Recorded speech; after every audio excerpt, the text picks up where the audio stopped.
بسم الله الرحمن الرحيم رب أعني على ذكرك وشكرك وحسن عبادتك رب اشرح لي صدري ويسر لي أمري واحلل عقدة من لساني يفقهوا قولي سبحانك لا علم لنا إلا ما علمتنا إنك أنت العليم الحكيم الحمد لله وكفى وسلام على عباده الذين اصطفى أما بعد فأعوذ بالله من الشيطان الرجيم بسم الله الرحمن الرحيم يا أيها النبي إنا أرسلناك شاهدا ومبشرا ونذيرا وداعيا إلى الله بإذنه وسراجا منيرا صدق الله العظيم وقال النبي صلى الله تعالى عليه وآله وسلم إذا لقيت الحاج فسلم عليه وصافحه ومره أن يستغفر لك قبل أن يدخل بيته فإنه مغفور له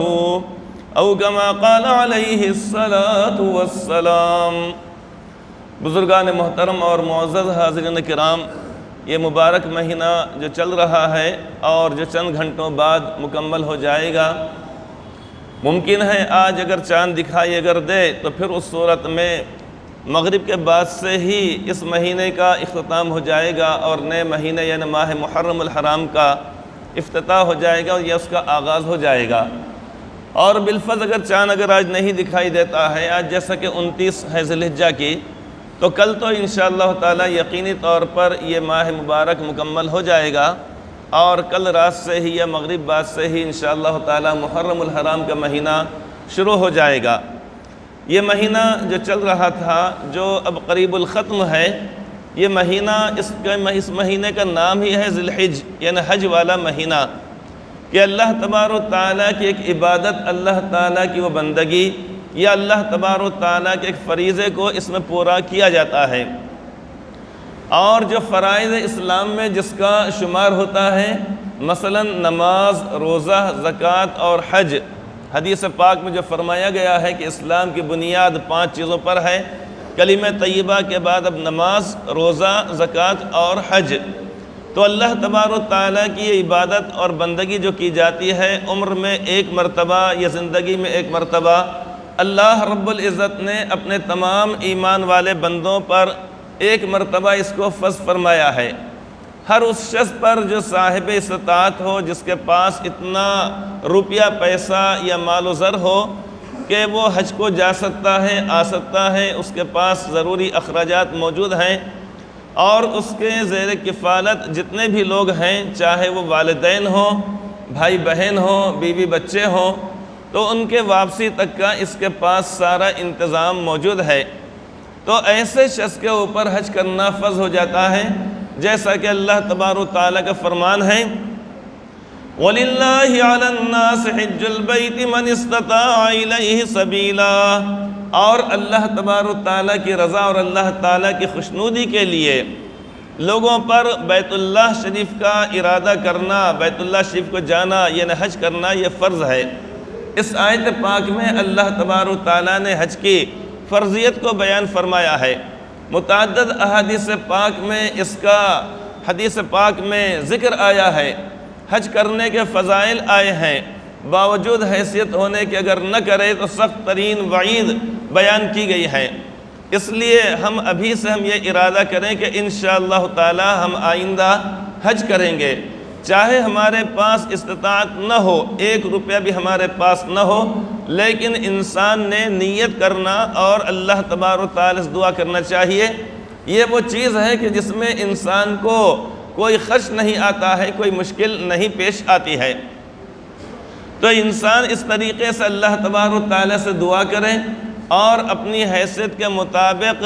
اپنے پاس روپیہ پیسہ جمع کرے، چاہے روزانہ 1 روپیہ ہی کیوں نہ ہو۔ اگر جمع کرتا رہے گا تو یقین جاننا چاہیے کہ اللہ تبارک و تعالیٰ اس کی نیک نیتی پر، اس کے اس جذبے پر،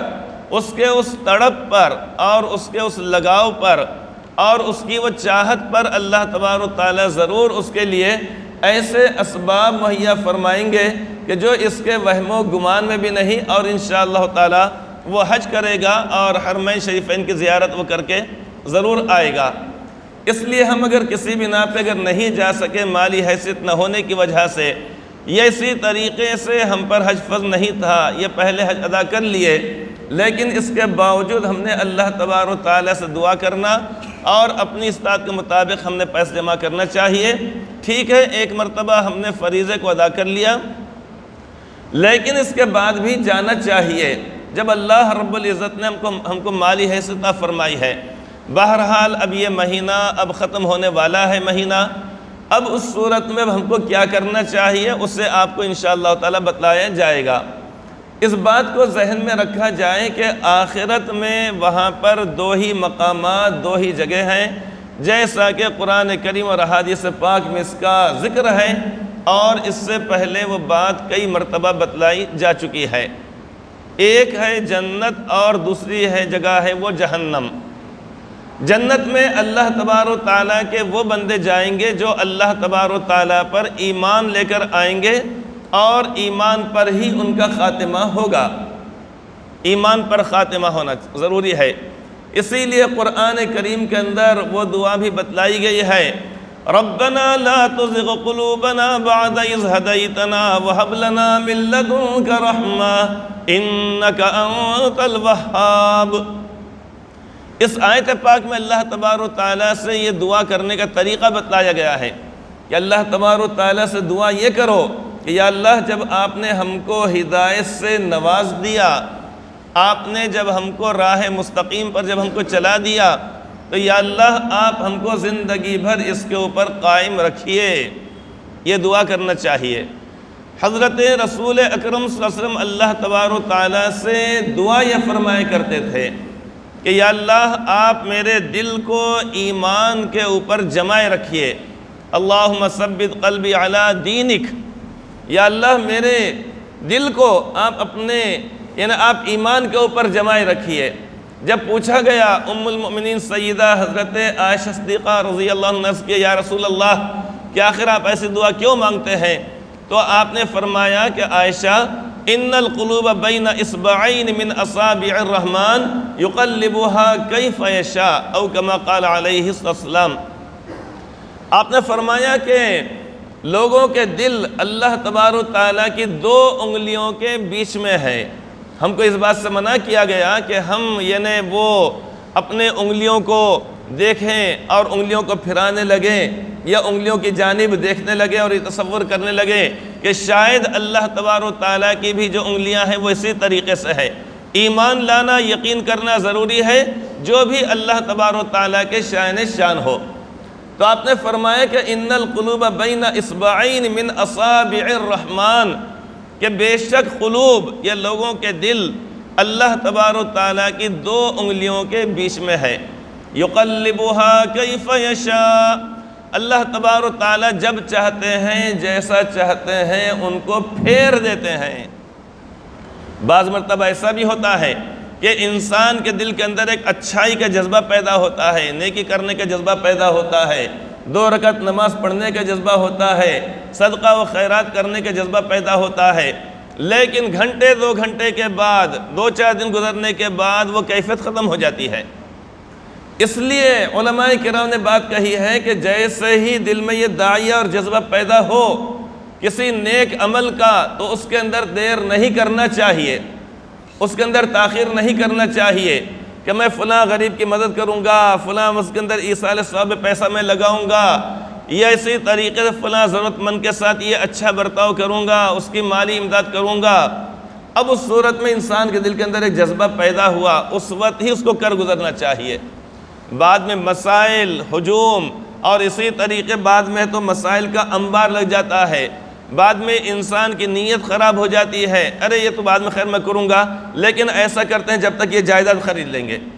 ایسا کریں گے یہ دکان خرید لیں گے، اب اس سے آمدنی ہوں گی، روزانہ میں اس میں سے 500 روپے 200 روپے خیرات ضرور کروں گا، بالکل پکی بات ہے۔ اب آدمی اپنے آپ کو سمجھا لیتا ہے، بالکل ایسا کروں گا میں، اب وہ بھی جاتا کاروبار تو شروع کر دیتا ہے، لیکن بعد میں معلوم ہوتا ہے کہ مجھے 300 روپے ملے، اب اس میں سے 200 روپے کیسا میں خیرات کروں؟ یہ ایک جذبہ پیدا ہوتا ہے، انسان کے دل کے خیالات تبدیل ہو جاتے ہیں۔ اس لیے حکم یہ دیا گیا ہے کہ اگر کسی کے دل میں اگر نیکی کا جذبہ اگر پیدا ہو تو چاہے 2 روپے ہی خیرات کیوں نہ کرنا ہو، لیکن کر دینا چاہیے۔ تو بات یہ بتائی جا رہی تھی کہ اللہ تبارک و تعالیٰ سے دعا یہ کرنا ہم کو ہے کہ یا اللہ آپ زندگی بھر ہم کو ایمان کے اوپر ثابت قدم رکھیے۔ جو لوگ ایمان کے اوپر قائم رہیں گے اور جب ان کی آخری سانس جب نکلے گی یا جب ان کی روح جب پرواز ہوگی، اس وقت وہ ایمان کے اوپر قائم کہ اللہ تبارک و تعالیٰ کے سوا کوئی معبود نہیں، حضرت محمد صلی اللہ علیہ وسلم اللہ تبارک و تعالیٰ کے رسول ہیں، اور یہ دین اسلام ہی سچا مذہب ہے۔ چونکہ یہی 3 باتیں وہاں پر پوچھی جائے گی، من ربک وما دینک وما تقول لہذا الرجل، بتاؤ تمہارا رب کون ہے، یعنی تم کو کون پالتا تھا، یہ پوچھا جائے گا رب، یہ نہیں پوچھا جائے گا تمہارا اللہ کون ہے۔ یہ جواب تو دینا پڑے گا مردے کو جس کو زندہ کیا جائے گا۔ فرشتے نہیں پوچھیں گے تمہارا اللہ کون ہے، فرشتے پوچھیں گے من ربک، تمہارا رب کون ہے، یعنی تم کو کس نے پیدا کیا، کس نے تم کو بڑا کیا، کس نے تم کو کھانا دیا، کس نے تم کو پانی دیا، کس نے تمہارے جسم کے اندر طاقت اور توانائی پیدا کی،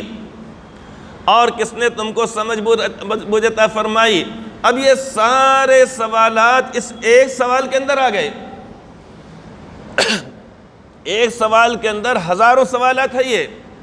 جزاک اللہ۔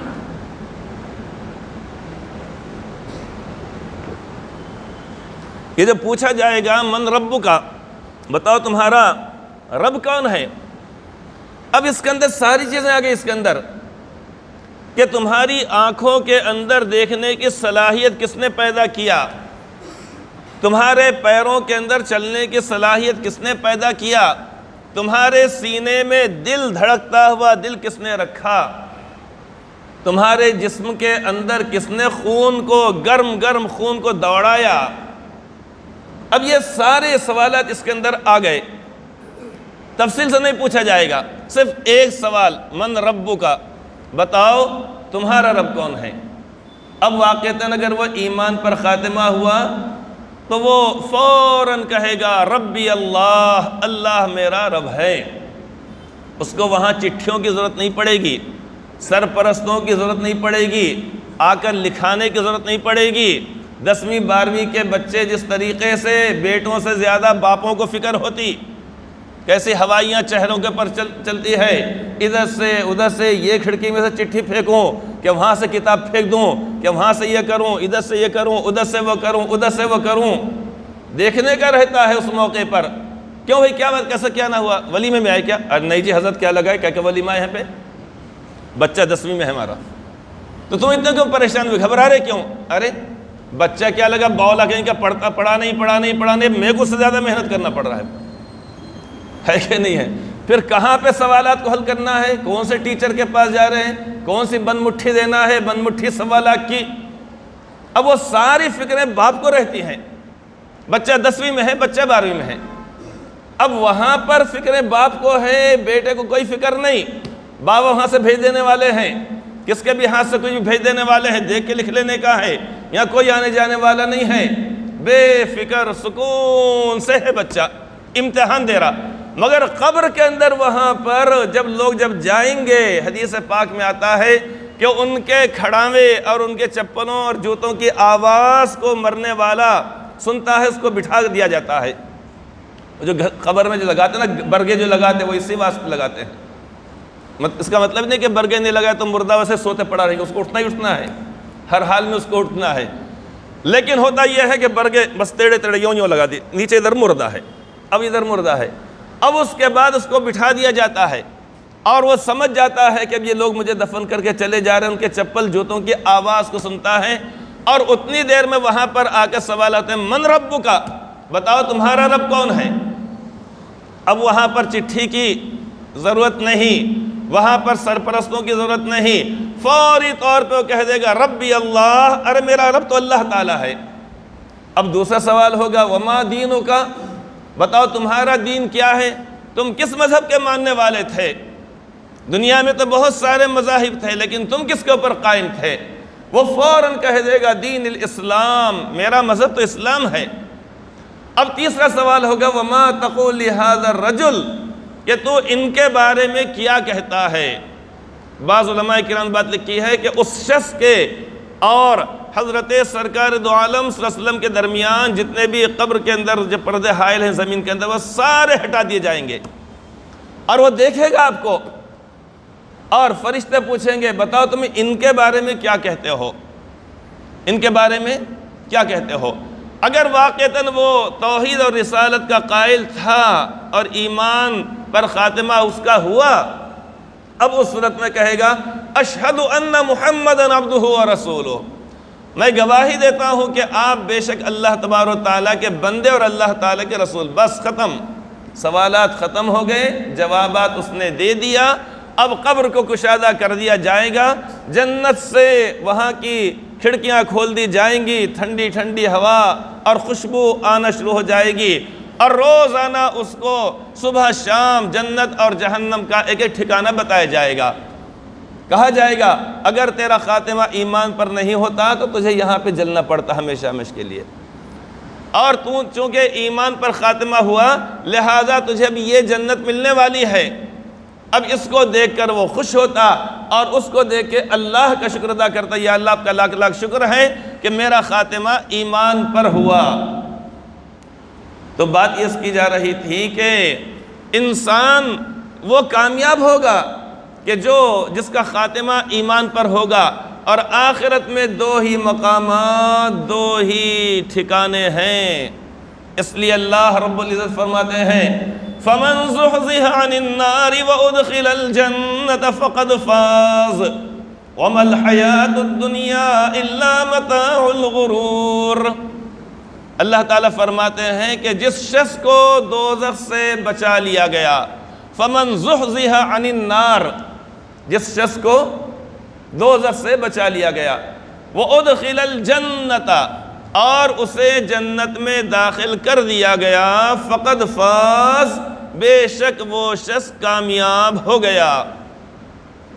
آگے اللہ تعالیٰ فرماتے ہیں وَمَا الْحَيَاةُ الدُّنْيَا إِلَّا مَتَاعُ الْغُرُورِ، کہ دنیاوی زندگی تو بس ایک دھوکہ ہے۔ کیا ہے یہ؟ علماء کرام نے بات لکھی ہے الناس نیام، لوگ اس وقت زندگی میں دنیا کے اندر سو رہے ہیں، جیسا آپ کے سامنے آپ دیکھ رہے ہیں مجھے، میں جاگ رہا ہوں، میں دیکھ رہا ہوں کہ آپ جاگ رہے ہیں، کہیں پر کاروبار ہے، تجارت ہے، لین دین ہے، زراعت ہے، ملازمت ہے، صنعت و حرفت ہے، دنیا بھر کے اندر ساری چیزیں ہو رہی ہیں، لیکن جو عقل مند ہیں، جو سمجھدار ہیں، جن کی نگاہ دور رس ہے، انہوں نے کہا کہ الناس نیام، لوگ دنیا میں اس وقت سو رہے ہیں، بظاہر تو جاگ رہے ہیں، ظاہری طور پر تو جاگ رہے ہیں، لیکن وہ کہتے ہیں کہ جس وقت مر جائیں گے، اذا ماتوا انتہبوا، جب وہ مر جائیں گے تو اس وقت وہ جاگیں گے۔ کیا مطلب ہوا؟ آج ہمارے سامنے آخرت کے اوپر پردے پڑے ہوئے ہیں، پردے پڑے ہوئے ہیں۔ جب انسان جب آخرت کی طرف جب جائے گا اس وقت وہ عالم برزخ اس کے سامنے آ جائیں گے، وہ ساری چیزیں آ جائیں گی، وہ ساری کی ساری چیزیں، جیسے کسی کو کمرے کے اندر بند کر دیا جائے، اب اس کے بعد وہ اندر رہتا ہے لیکن کمرے کا دروازہ کھول دیا جائے تو ساری چہل پہل، رونق، آنا جانا، لوگ اور ساری کی ساری چیزیں دکھائی دیتی ہیں۔ تو ہمارے اور آخرت کے بیچ میں پردے حائل ہیں، اس اعتبار سے ہم لوگ سو رہے ہیں۔ یہی وجہ ہے کہ جس وقت کوئی مرنے والا دیکھنے میں آتا ہے، عام طور پہ اگر حج کو جا رہے ہیں تو آدمی کیا کرتا، روتا دھوتا، اس سے مل رہا رو رہا، اس سے مل رہا رو رہا، اس سے مل رہا رو رہا ہے۔ اب تو رونا دھونا کم ہو گیا پہلے کے مقابلے میں۔ کیوں؟ یوں گئے کہ یوں آئے، ایسا ہو گیا، ہوتا ہے نہیں ہوتا ہے۔ 4.5 گھنٹے میں بمبئی سے بیٹھے جدہ پہنچ گئے، ہو گیا کام۔ وہاں سے 1 گھنٹے میں 70 75 80 85 کلومیٹر ہے، چلے گئے مکہ مکرمہ۔ حج کر لیے اس کے بعد آگے. اب وہ چونکہ اتنا پیسہ خرچ کر کے جایا جاتا ہے اس لیے یعنی 35-40 دن ہوتے ہیں، ورنہ دیکھا اگر جائے تو حج کے جملہ سے 5 دن ہے، بس 5 دن. بہت سارے لوگ ہوتے ہیں جو مدینہ طیبہ میں روضہ مبارک پر حاضری دے کے اس کے بعد آ جاتے ہیں، تو 10 دن کے اندر حج ہو جاتا ہے، آرام سے ہو جاتا ہے. 5 دن ایام حج ہے، 2-3 دن آنے جانے کے لیے روضہ مبارک پر حاضری دے دی گئی. 10ویں دن آج گئے، آج 1 تاریخ کو گئے، 10ویں دن آ جاتے. ہاں پہلے رونا دھونا واقعتاً زیادہ اس لیے آتا تھا چونکہ 70-80 کے بعد 75 سال کے بعد جاتے تھے، بادبانی کشتیوں سے جاتے تھے، وہ طغیانی اور وہ سیلاب سمندر کے اندر آتا تھا، جدھر چلی گئی کشتی بس ادھر چلی گئی، پھر چلے گئی، پھر چلے گئی، تو 6 مہینے سال بھر لگ جاتے تھے. اسی کے اندر موجوں کی زد میں اگر آ جائے تو بادبانی کشتیاں ڈوب جاتی اور موت واقع ہو جاتی تھی. ایسا ہوتا تھا. بچ کے آنے کا کوئی پہلے بھروسہ نہیں تھا، اس لیے جانے والے کو بھی اندر سے رونا آتا تھا، جدا کرنے والے بھی سمجھ پتہ نہیں حضرت آتے کہ نہیں آتے کی. اس واسطے لوگ اخیر عمر کے اندر پہلے جایا کرتے تھے. تو ایسا ہوتا تھا. تو بات یہ بتلائی جا رہی تھی کہ اللہ تبارک و تعالیٰ نے ہم کو دنیا میں یہاں پر جو بھیجا ہے وہ آخرت کی تیاری کے لیے ہے. تو فمن زحزح عن النار وادخل الجنت فقد فاز، کہ جس شخص کو دوزخ سے بچا لیا گیا اور جنت میں داخل کر دیا گیا تو بے شک وہ کامیاب ہے. وما الحیات الدنیا، یہاں سے بات چلی تھی، وما الحیات الدنیا الا متاع الغرور، کہ دنیاوی زندگی بس ایک دھوکہ ہے. یہاں کی چمک دمک، یہاں کا رنگ روغن، یہاں کی تعمیرات، یہاں کی عمدہ قسم کی گاڑیاں اور یہاں کے محل اور یہاں کی محفلیں، یہاں کی مجلسیں، کھانا پینا، یہ وہ چیز ساری کی ساری چیزیں اللہ تعالیٰ فرماتے ہیں دھوکہ ہے. اسی لیے تو کفار مشرکین کو سمجھ میں نہیں آتی ہے بات کہ کیا اس کے بعد بھی کوئی زندگی ہو سکتی ہے. قالوا اذا كنا عظاما ورفاتا ائنا لمبعوثون. اللہ تعالیٰ فرماتے ہیں کفار مشرکین یہ کہتے ہیں کیا اس وقت جب کہ ہم بوسیدہ ہو جائیں گے، ہماری ہڈیاں گل اور سڑ جائیں گی، تو کیا ہم کو دوبارہ زندہ کیا جائے گا؟ ایسا کیسا ہوگا؟ قال من یحیی العظام وہی رمیم، سورہ یاسین شریف کی آیت کریمہ ہے. آخر کون زندہ کرے گا جب کہ وہ بوسیدہ ہو جائیں، گل جائیں گی؟ اللہ تعالیٰ فرماتے ہیں قل یحییها الذی انشأها اول مرہ وہو بکل خلق علیم. آپ فرما دیجئے ان بولوں سے، بیوقوفوں سے، نالائقوں سے، احمقوں سے کہ قل هو الذی انشأ اول مرہ، کہ جس ذات نے، جس اللہ نے ان کو پہلے پیدا کیا تھا وہی دوبارہ پیدا کرے گا، ان کو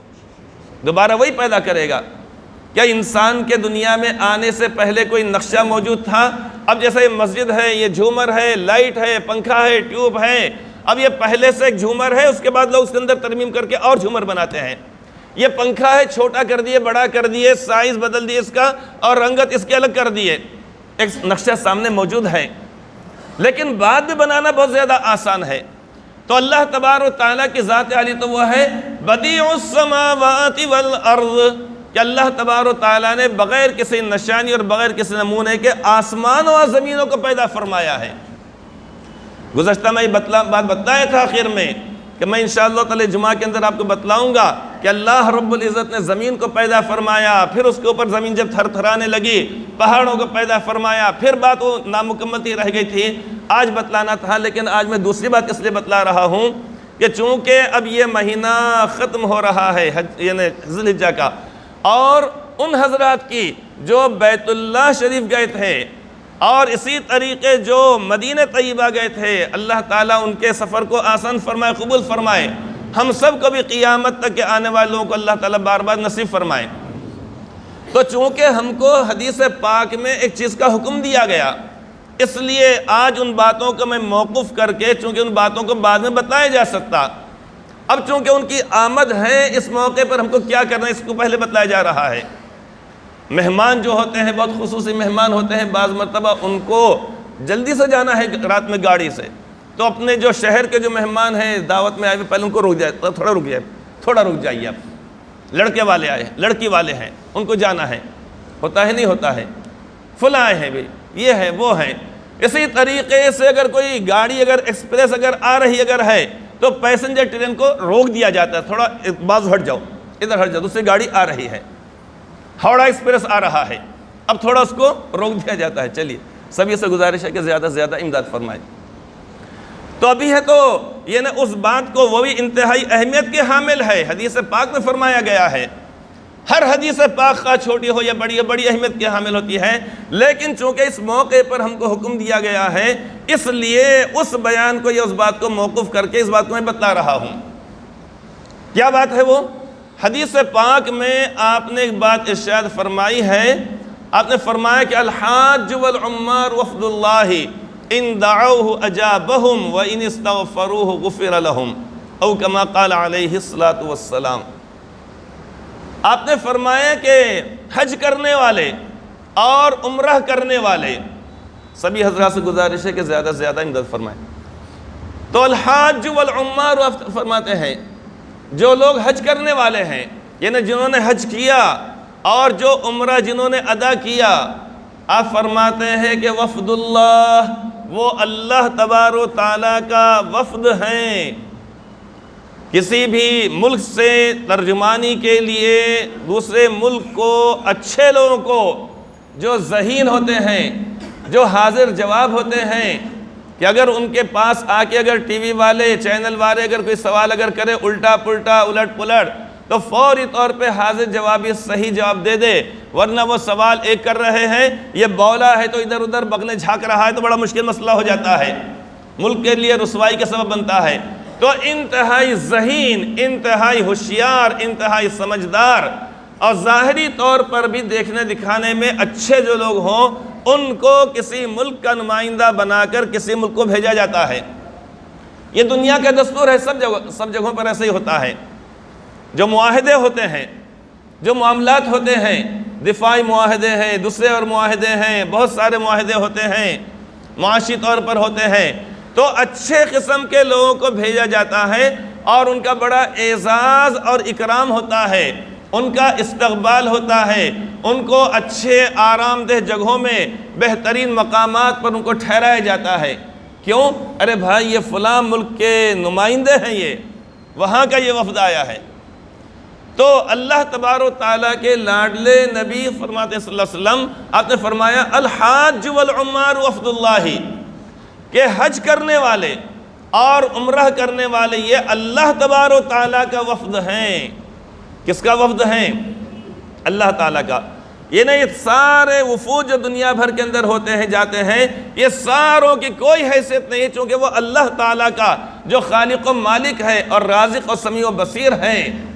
جس کے دست قدرت میں ساری چیزیں ہیں۔ اب یہ ان کی نسبت حج کرنے والوں کی اور عمرہ کرنے والوں کی اللہ رب العزت کی جانب ہو گئی ہے۔ تو آپ فرماتے ہیں کہ الحاج والعمار وفد اللہ ان دعوہ اجابہم، اگر وہ اللہ تبارک و تعالیٰ سے دعا کرتے ہیں تو اللہ تعالیٰ ان کی دعاؤں کو قبول فرماتے ہیں۔